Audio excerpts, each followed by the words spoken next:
Hey boys and girls, today's math lesson is going to be counting to 20. So real quick, I just want to show you what to do in your math book because this one can be a little bit confusing. Okay, what you're going to do on page 317 is you just have some numbers here. All I want you to do is touch each number with your pencil and count with your whoever's working with you, your mom, dad, grandmother, grandfather.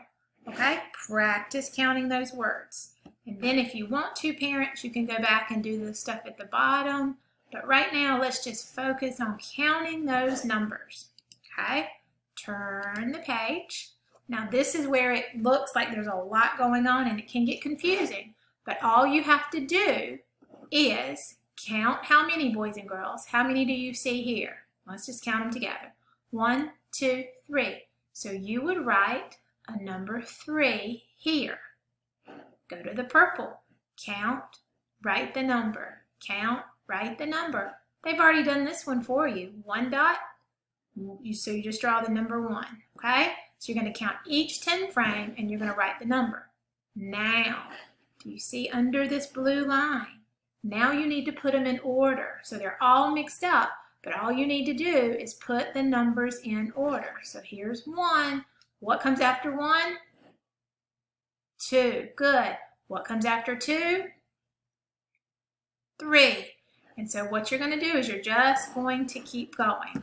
You're going to do the exact same thing on the next page. Now don't get nervous just because you see more dots. You are still great counters, and remember how to use your kindergarten magic. Because you know you don't need to count all those 10 frames. You use your kindergarten magic. How many's in there?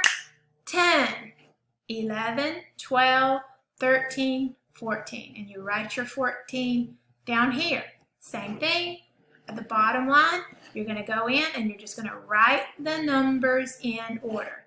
This lesson's always a little bit tricky because there's so many things going on, but I know that you can do it. You're going to be great and your brains are going to grow.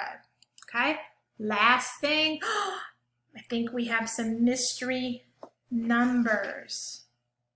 On your mystery numbers, what you're going to do is you're just going to figure out what numbers are missing. And you can do this, just take your time. Do your best work. I can't wait to see it.